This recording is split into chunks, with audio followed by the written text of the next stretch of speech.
Mathéo Radio présente À haute voix la lecture intégrale des œuvres spirituelles majeures. Aujourd'hui, La Divine Comédie de Dante Alighieri.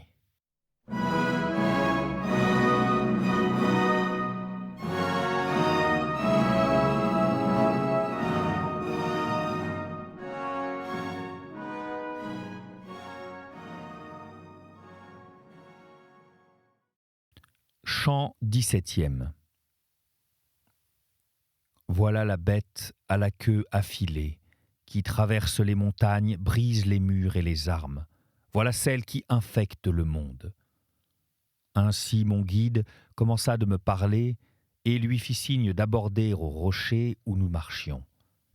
Et cette difforme image de la fraude atterrit de la tête et du buste, mais sur la rive elle ne tira point la queue. Sa face était celle d'un homme juste, bénigne en était l'apparence, et le corps en bas était d'un serpent. Elle avait au-dessous des aisselles des pattes velues, sur le dos, la poitrine et les deux côtés, des lacs peints et des boucliers.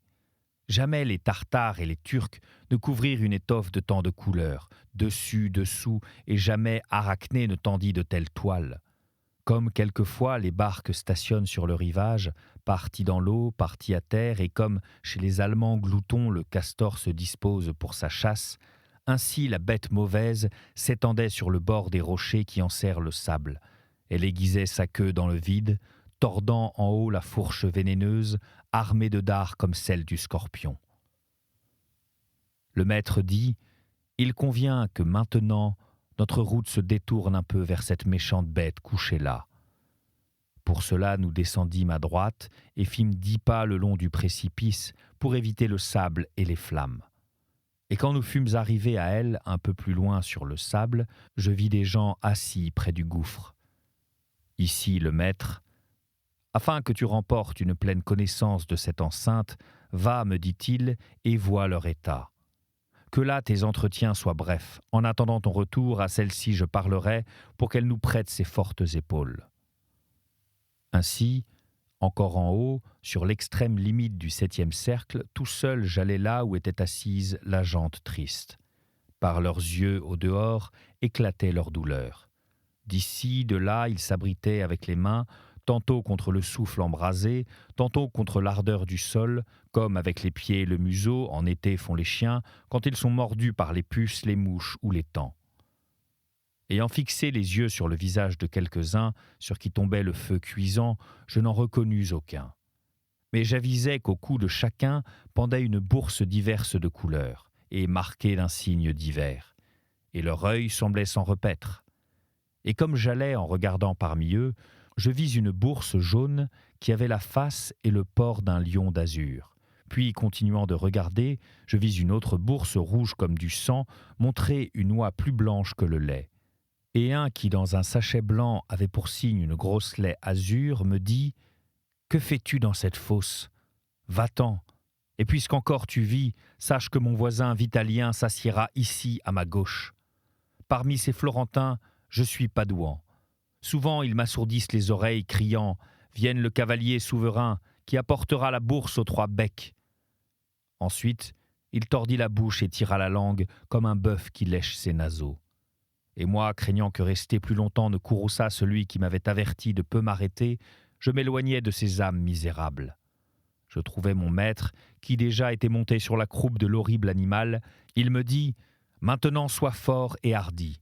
On descend désormais par cet escalier, monte devant, je veux être au milieu, pour que la queue ne te puisse faire de mal. »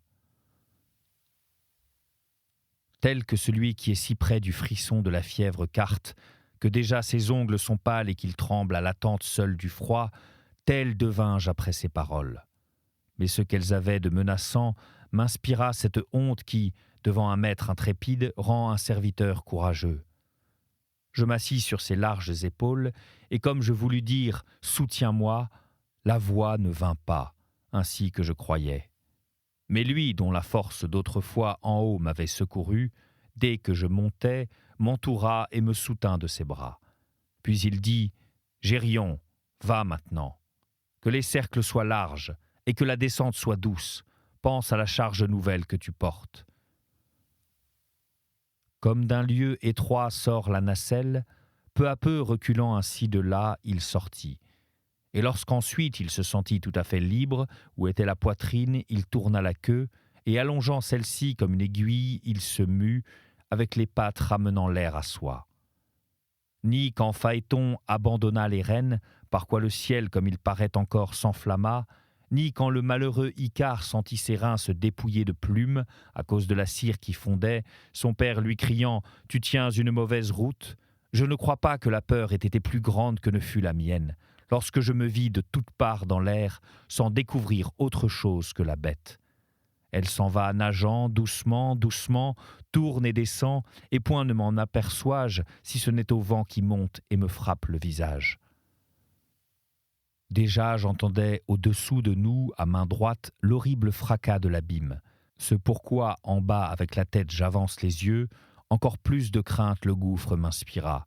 Voyant des feux et entendant des pleurs, et tout tremblant je me raccroupis, et je vis, ce qu'avant je ne voyais pas, la descente et les tournants parmi les grands maux qui de divers côtés s'approchaient. Comme le faucon qui, sans voir ni leurre ni oiseau, ayant longtemps volé, fait dire au fauconnier « Hélas, tu baisses », descend fatigué de là où, agile, il décrivait sans cercle, et triste et chagrin, se pose loin du maître, ainsi dans le fond, au pied de la roche escarpée, nous déposa Gérion, et de nous s'étant déchargé, s'éloigna comme la flèche de la corde.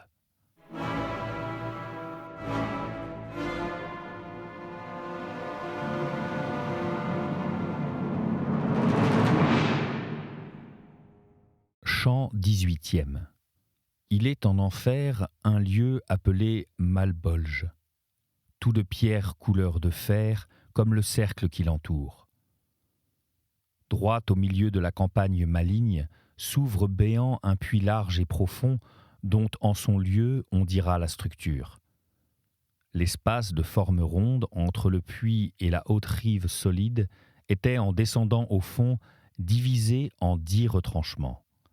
Tels que les châteaux autour desquels on creuse, pour la défense des murs, de nombreux fossés qui rendent sûre la partie qu'ils saignent, tels paraissaient là ces retranchements.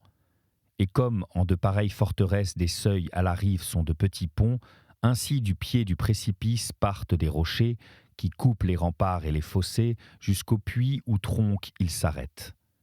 Secoués du dos de Gérion, nous nous trouvâmes en ce lieu, le poète prit à gauche et derrière lui je marchais.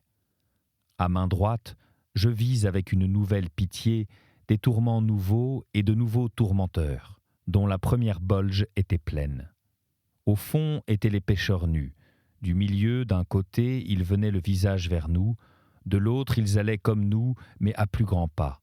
Comme les Romains, à cause de la foule, l'année du jubilé, ont réglé la manière de passer sur le pont, tous d'un côté ont le front vers le château et vont à Saint-Pierre, et de l'autre côté vers le mont. D'ici, de là, sur les noirs rochers, je vis des démons cornus qui, avec de grands fouets, les frappaient cruellement par derrière. Ah, comme au premier coup ils leur faisaient lever les jambes, aucun n'attendait ni les seconds ni les troisièmes. Pendant que j'allais, mes yeux rencontrèrent l'un d'eux, et aussitôt je dis « Ce n'est pas la première fois que je vois celui-ci ».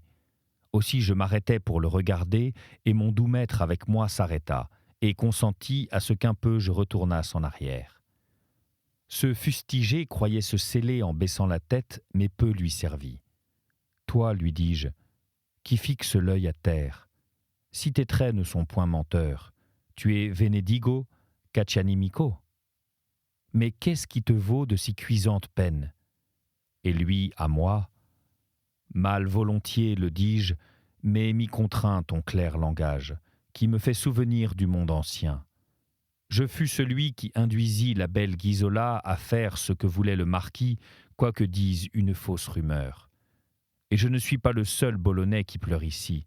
Ce lieu en est si plein qu'il y a maintenant moins de langues exercées à dire 6 pas entre la Savenne et le Rhénaud, et si de cela tu veux un témoignage certain, rappelle-toi notre cœur avare.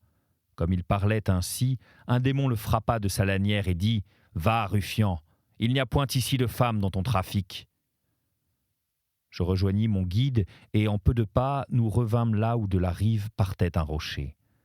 Nous montâmes facilement et tournant à droite sur cette roche escarpée, de ces cercles éternels, nous sortîmes.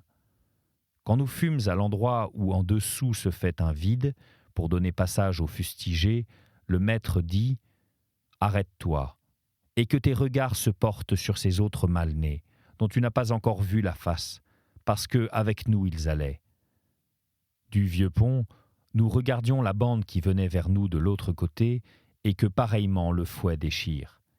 Et le bon maître, sans aucune demande de ma part, me dit « Regarde ce grand qui vient, à qui la douleur n'arrache pas une larme. Quel royal aspect il conserve encore. C'est Jason qui, par force et par ruse, ravit aux Colchidiens la toison.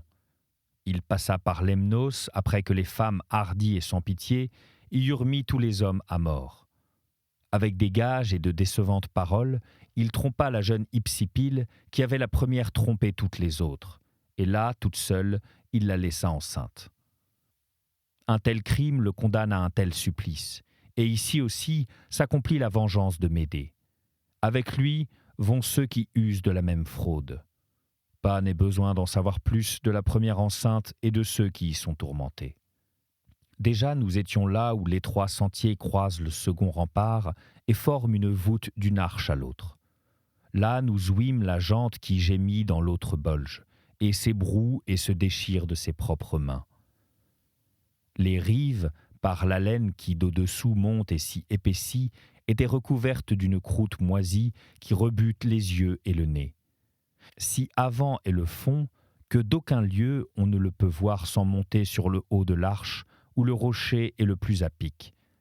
Là nous vîmes, et de là, en bas de la fosse, je vis des gens plongés dans une mare d'excréments qui, des privés, semblaient être tirés.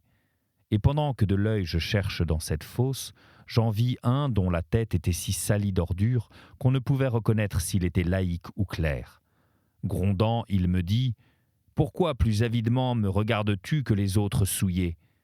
Et moi, à lui, « Parce que, si bien m'en souviens-je, je t'ai vu avec des cheveux secs, et tu es Alexis Interminei, de Luc.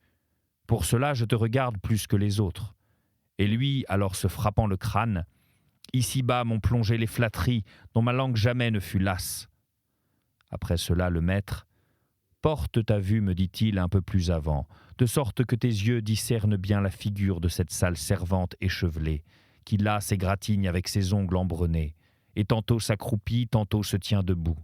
C'est Thaïs, la courtisane, qui, lorsque son amant lui dit « Ai-je de grand mérite auprès de toi ?»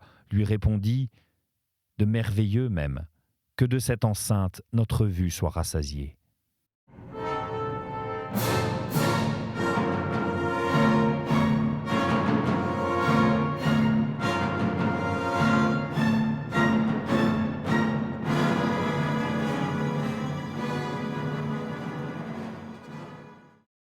Chant 19e.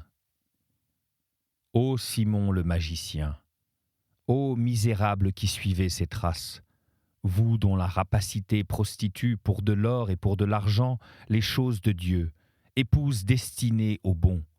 Il convient que pour vous sonne maintenant la trompette, puisque vous êtes dans la troisième bolge, car déjà nous étions montés à l'autre arche en cette partie du roc qui surplombe exactement le milieu de la fosse. Ô suprême sagesse, combien grand est l'art que tu montres au ciel, sur la terre et dans le monde mauvais, et combien sont justes les dispensations de ta puissance. Je vis sur les côtés et au fond la pierre livide pleine de trous d'une égale largeur, et chacun était rond. Il me semblait ni plus ni moins ample que dans mon beau Saint-Jean, ceux qu'on a croisés pour les baptisants. Je brisais l'un d'eux, il y a peu d'années, pour sauver un enfant qui se noyait, et que par ce témoignage tout homme soit détrompé. De la bouche de chacun sortaient les pieds et les jambes d'un pêcheur jusqu'au mollet, et le reste était dedans. Tous avaient les plantes des pieds embrasées, par quoi si fortement se contractaient les jointures qu'elles auraient rompu cordes et liens. Tel à la surface des choses graissées est le mouvement de la flamme, tel était-il là des talons jusqu'au bout des doigts. Maître, dis-je, quel est celui qui, dans son angoisse, frétille plus que ses compagnons et que suce une flamme plus rouge? et lui à moi.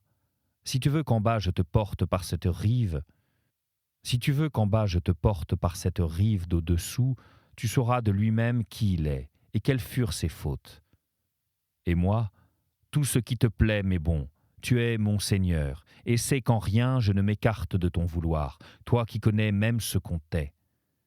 Alors nous vînmes sur le 4e rempart, et tournant nous descendîmes à main gauche dans le fond étroit et percé de trous. Et le bon maître ne m'écarta point de sa hanche, qu'il ne m'eût porté jusqu'à celui qui tant se lamentait avec les jambes. Ô toi qui, planté comme un pin, as en dessus ce qui devait être en dessous, qui que tu sois, âme triste, commençai-je à dire, parle si tu le peux. Je me tenais comme le frère qui confesse le perfide assassin, et que déjà dans la fosse celui-ci rappelle pour retarder la mort, lorsqu'il cria « Es-tu là debout déjà ? Là debout es-tu déjà, Boniface ? L'écrit m'a menti de plusieurs années ? Es-tu sitôt rassasié de ces richesses à l'aide desquelles tu n'as pas craint de t'emparer frauduleusement de la belle dame, que tu as ensuite saccagée ? » Tels que ceux qui ne comprenaient point ce qu'on leur dit, demeurent comme honteux et ne savent que répondre, tel je fus. Lors, Virgile, dis-lui vite, je ne suis pas celui que tu crois.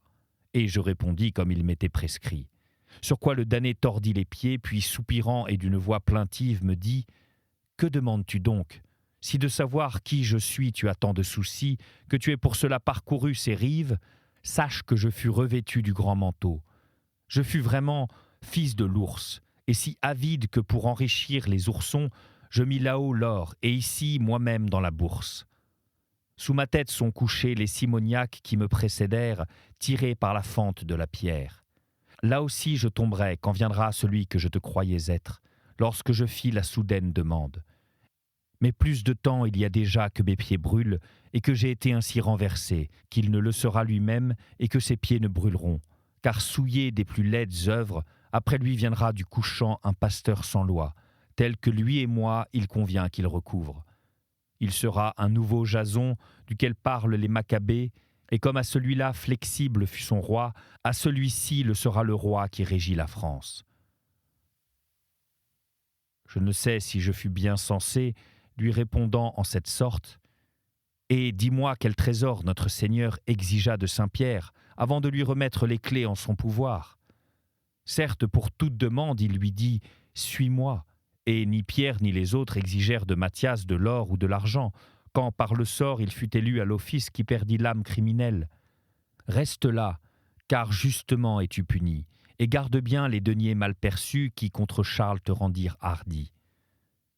Et n'était que même ici me le défend le respect pour les clés souveraines que tu tins pendant la douce vie, j'userais de paroles encore plus rudes, car votre avarice attriste le monde, foulant aux pieds les bons et élevant les mauvais. Ce furent vous, pasteurs, qu'eut sous les yeux l'évangéliste, quand avec les rois il vit forniquer celle qui est assise sur les eaux, celle qui naquit avec les 7 têtes et eut les 10 cornes pour signe, tant que la vertu plut à son époux.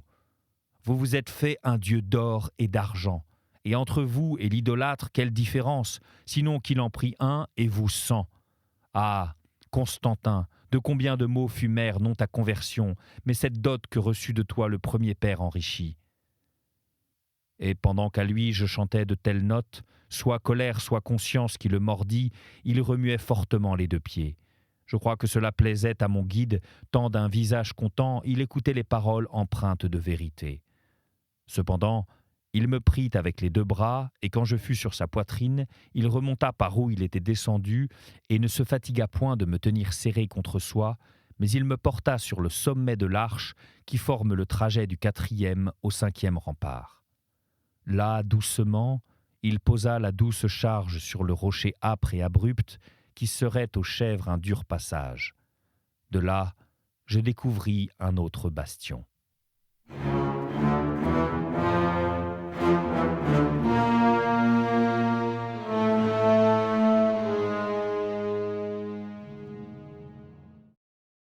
Chant 20e.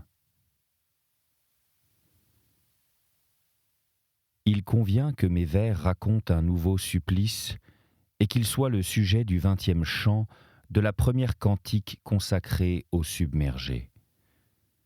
J'étais déjà tout disposé pour regarder le fond, maintenant à découvert que baignaient des pleurs d'angoisse, quand, par la ronde enceinte, je vis venir des gens en silence et versant des larmes, du même pas que les processions en ce monde. Lorsque ma vue descendit plus bas sur eux, chacun d'eux me parut étrangement transposé du menton au commencement du buste. Ayant le visage tourné vers les reins, il leur fallait aller en arrière parce qu'ils ne pouvaient voir par devant. Peut-être en est-il que la force de la paralysie est ainsi totalement retournée, mais je n'en ai point vu et je ne crois pas qu'il y en ait. Si Dieu permet, lecteur, que de cette lecture tu retires du fruit, pense toi-même si d'un œil sec je pus voir de près notre image tellement déformée, que, des yeux coulant le long du dos, les pleurs baignaient la croupe. Certes, appuyé contre un fragment du dur rocher, tant je pleurais que mon guide me dit « Es-tu toi aussi, comme les autres insensés ? Ici vit la pitié lorsque bien elle est morte. Qui plus coupable est que celui qu'émeut de compassion le jugement divin ? Dresse la tête, et vois celui pour qui s'ouvrit la terre aux yeux des Thébains, de sorte que tous criaient « Où vas-tu, Amphiaraüs ? Pourquoi laisses-tu la guerre ?» Et de ruine en ruine, sans s'arrêter, il tomba jusqu'à Minos qui se saisit de tous. Vois comme son dos est devenu sa poitrine. Parce que trop en avant il voulut voir, il regarde en arrière et marche à reculons. Vois Tirésias, qui changea de semblance, lorsque ses membres se transformant, d'homme il devint femme. Et il lui fallut de nouveau frapper de sa verge les deux serpents entrelacés avant de recouvrer le poil du mâle. Celui qui s'adosse à son ventre est Aaron, lequel dans les monts de l'Uni, où sarcle le Cararois qui habite au-dessous, eut pour demeure la grotte creusée dans les blancs marbres, d'où, sans que rien lui coupât la vue, il pouvait observer les étoiles et la mer. Et celle-là qui, de ses tresses dénouées, recouvre son sein que tu ne vois pas, et qui, au-dessous, a toute la peau velue, fut manteau, qui erra par beaucoup de pays, puis s'arrêta là où je naquis. C'est pourquoi il me plaît que tu m'écoutes un peu. Après que son père eut quitté la vie, et que Thèbes fut devenue la cité de Bacchus, elle s'en alla longtemps par le monde. Là-haut, dans la belle Italie, s'étend au pied des Alpes un lac qui borne l'Allemagne au-dessus du Tyrol et a nom Benaco. 1000 sources et plus, je crois, forment dans le pays, entre Garda, Val Camonica et l'Apennin, les eaux qui dorment dans ce lac. Là, au milieu, est un endroit où le pasteur de Trente et celui de Brescia et celui de Vérone pourraient bénir s'ils suivaient ce chemin. Pecceria, beau et fort rempart pour faire face aux Brescians et aux Bergamasques, est placé au lieu où autour la rive descend le plus. Là, il faut que tout ce que le Benaco ne peut contenir prenne son cours à travers les vertes prairies. Dès que l'eau commence à couler, non plus Benaco, mais Mincio, elle s'appelle jusqu'à Governo, où elle tombe dans le Pô. Elle n'a encore que peu couru lorsqu'elle trouve une plaine basse où elle s'épand et dont elle fait un marécage, et alors en été elle devient dangereuse. Par ces lieux passants, la Vierge sauvage vit au milieu de la bourbe un endroit sans culture et nu d'habitants. Là, fuyant tout commerce humain, elle s'arrêta avec ses serviteurs pour exercer son art et y vécut, et y laissa son corps inanimé.